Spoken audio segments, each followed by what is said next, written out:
ಎಲ್ಲರಿಗೂ ನಮಸ್ಕಾರ. ಅಜ್ಜಿ ಹೇಳಿದ ಕತೆಗಳು ಯೂಟ್ಯೂಬ್ ಚಾನೆಲ್ಗೆ ನಿಮ್ಮೆಲ್ಲರಿಗೂ ಸ್ವಾಗತ. ಇವತ್ತು ಬೆಡ್ ಟೈಮ್ ಸ್ಟೋರೀಸ್ ಸೀರೀಸಿಂದ ಒಂದು ಸುಂದರವಾಗಿರೋ ಕಥೆಯನ್ನ ಕೇಳೋಣ. ಬಹಳ ವರ್ಷಗಳ ಹಿಂದೆ ಒಂದು ಹಳ್ಳಿ ಇತ್ತು. ಬೆಳಗಿನ ಸೂರ್ಯ ಬಿಸಿ ತಾಪದೊಂದಿಗೆ ಆ ಹಳ್ಳಿಯ ಮಣ್ಣಿನ ಮೇಲೆ ಚಿಮ್ಮುತ್ತಾ ಇದ್ದ. ಹಳ್ಳಿಯ ಸುತ್ತಲೂ ತೋಟಗಳಿದ್ರೂ ಕೂಡ ಜನರ ಬದುಕು ಮಾತ್ರ ಬಡತನದ ಹಣ್ಣಿನಂತೆ ಒಣಗೋಗಿತ್ತು. ಎಲ್ಲರೂ ತಮ್ಮ ಹೊಟ್ಟೆಯನ್ನ ತುಂಬಿಸೋಕೆ ಅಂತ ದಿನಪೂರ್ತಿ ಶ್ರಮ ಪಡ್ತಾನೆ ಇದ್ರು.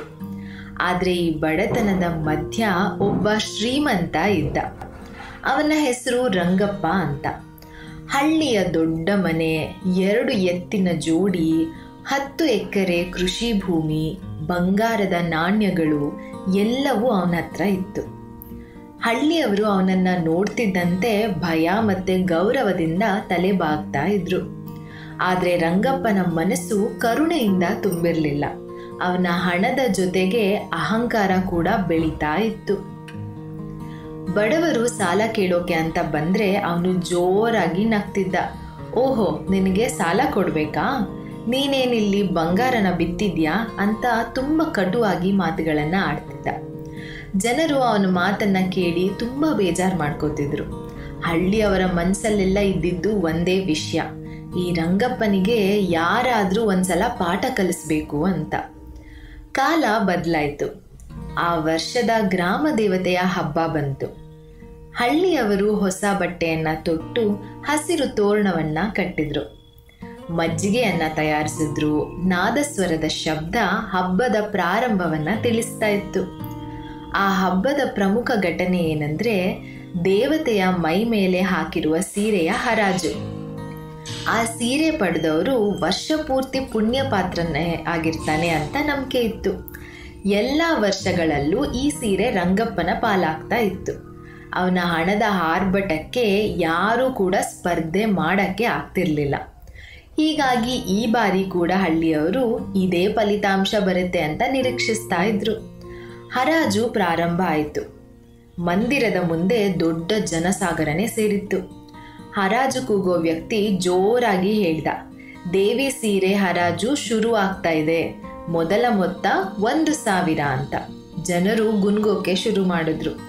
ಯಾರು ಕೈ ಎತ್ತಲಿಲ್ಲ.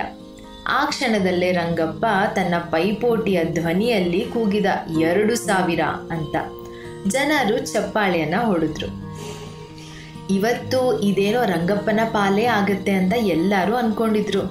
ಆದರೆ ಅದೇ ಕ್ಷಣದಲ್ಲಿ ಹರಾಜಿನ ಮಧ್ಯ ಹಿಂದೆಯಿಂದ ಒಂದು ಧ್ವನಿ ಕೇಳಿಸ್ತು, 5,000 ಅಂತ. ಸಮಸ್ತ ಜನರು ತಲೆ ತಿರುಗಿಸಿ ಹಿಂದೆ ನೋಡ್ತಾರೆ. ಹಳ್ಳಿಯ ಬಡ ಕೃಷಿಕ ವೀರಯ್ಯ ಇದ್ದ. ಅವನ ಜೇಬಲ್ಲಿ ಒಂದು ಪೈಸಾ ಕೂಡ ಇಲ್ಲ ಅಂದ್ರೂ ಅವನ ಕಣ್ಣಲ್ಲಿ ಮಾತ್ರ ಧೈರ್ಯ ಹೊಳಿತಾ ಇತ್ತು. ರಂಗಪ್ಪನ ಮುಖದಲ್ಲಿ ಆಶ್ಚರ್ಯ. ಈ ಕೆಳಗೊಂದಿರೋ ವ್ಯಕ್ತಿ ಹತ್ರ 5,000 ಅಂತ ಕೂಗುವಷ್ಟು ಧೈರ್ಯ ಬಂತ ಅಂತ. ಜನರು ಗುಸುಗುಸು ಅಂತ ಮಾತಾಡೋಕ್ ಶುರು ಮಾಡಿದ್ರು. ಹರಾಜುಕಾರ ಮುಂದುವರಿಸ್ದ, 10,000 ಅಂತ ರಂಗಪ್ಪ ಗರ್ವದಿಂದ ಕೂಗಿದ. ಜನರು ಜೋರಾಗಿ ಉಸಿರಾಡ್ಕೊಂಡು ಗುಸುಗುಸು ಅಂತ ಮಾತಾಡ್ತಿದ್ರು. ಅವನು ಮತ್ತೆ ಗೆಲ್ತಾನೆ. ಆದ್ರೆ ವೀರಯ್ಯ ತಡವಾಗಿ ಕೂಗ್ದ, ನನ್ನ ಇಡೀ ಆಸ್ತಿ ಅಂತ ಜೋರಾಗಿ ಕೂಗ್ದ. ಹಾಲಿನ ಬಾಣಲೆಗೆ ಬಿದ್ದ ಕಲ್ಲಿನ ಶಬ್ದದಂತೆ ಜನರ ಮಾತು ನಿಂತೇ ಹೋಯ್ತು. ಹಣದ ಬದಲಿಗೆ ಆಸ್ತಿನ ಬಡವನೊಬ್ಬನಿಂದ ಅಂತ ರಂಗಪ್ಪ ಕಂಗಾಲಾಗಿ ಹೋದ. ಅವನು ಮುಂದೇನು ಮಾತೇ ಆಡ್ಲಿಲ್ಲ. ಅವನಿಗೆ ತಿಳಿತು ವೀರಯ್ಯನ ಬಳಿ ಹಣ ಇಲ್ಲ ಅಂತ. ಆದರೆ ಮನಸ್ಸು ತುಂಬಾ ದೊಡ್ಡದು. ತನ್ನ ಹತ್ತಿರದ ಬಂಗಾರಕ್ಕೂ ಮೀರಿದ ಒಂದು ಮೌಲ್ಯವಾಗಿತ್ತು ಅವನ ಧೈರ್ಯ. ಜನರು ಚಪ್ಪಾಳೆಯನ್ನ ಹೊಡೆದ್ರು, ಜೈ ವೀರಯ್ಯ ಅಂತ ಕೂಗಿದ್ರು.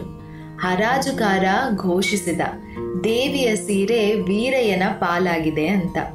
ರಂಗಪ್ಪನ ಮುಖ ಬಾಡಿ ಹೋಯ್ತು. ಆತನ ಕಣ್ಣುಗಳಲ್ಲಿ ಗರ್ವ ಕರಗಿ ಬಿತ್ತು. ಆ ಕ್ಷಣದಿಂದ ಅವನಿಗೆ ಜೀವನದ ಪಾಠ ಸಿಕ್ತು. ಹಣದಿಂದ ಗೌರವವನ್ನ ಕೊಂಡುಕೊಳ್ಳಲು ಸಾಧ್ಯ ಇಲ್ಲ ಅಂತ. ನಿಷ್ಠೆ ಮತ್ತು ಧೈರ್ಯದಿಂದ ಮಾತ್ರ ಅದು ಸಿಗೋದು. ಹಬ್ಬ ಮುಗಿದ ನಂತರ ರಂಗಪ್ಪನ ಮನೆಗೆ ಹಿಂದಿರುಗ್ತಾನೆ. ಮನಸ್ಸು ಭಾರವಾಗಿತ್ತು. ಅವನ ಪತ್ನಿ ಕೇಳಿದ್ಲು, ಏನಕ್ಕೆ ಈ ಥರ ಬೇಜಾರಾಗಿದ್ದೀರಾ ಅಂತ.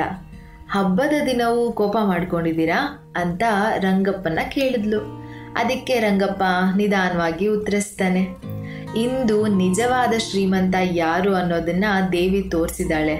ನಾನು ಬಂಗಾರದಿಂದ ಶ್ರೀಮಂತನಂದ್ಕೊಂಡಿದ್ದೆ, ಆದರೆ ಧೈರ್ಯದಿಂದ ವೀರಯ್ಯ ಶ್ರೀಮಂತ. ಆ ದಿನದಿಂದ ರಂಗಪ್ಪ ಬದಲಾದ. ಅವನು ಬಡವರ ಕೆಲಸಗಳಲ್ಲಿ ಸಹಾಯ ಮಾಡೋಕೆ ಶುರು ಮಾಡ್ದ. ವೀರಯ್ಯನಿಗೆ ಹೊಸ ಹಣೆಯನ್ನ ಕೊಡಿಸ್ದ. ಆತನ ಹೊಲದ ಕೆಲಸಕ್ಕೆ ಬಂಡಿಯನ್ನ ಕೊಟ್ಟ. ಹಳ್ಳಿ ಜನರು ಆಶ್ಚರ್ಯದಿಂದ ನೋಡ್ತಾ ಇದ್ರು. ಅಹಂಕಾರಿಯಾದ ರಂಗಪ್ಪ ಈಗ ವಿನಯದಿಂದ ನಡ್ಕೋತಾ ಇದ್ದಾನೆ ಅಂತ. ಹಳ್ಳಿ ಮತ್ತೆ ಬದಲಾಯಿತು. ಅಹಂಕಾರದ ಬದಲಿಗೆ ಗೌರವ, ಬಡತನದ ಬದಲಿಗೆ ಆತ್ಮಗೌರವ ಬೆಳೀತಾ ಇತ್ತು.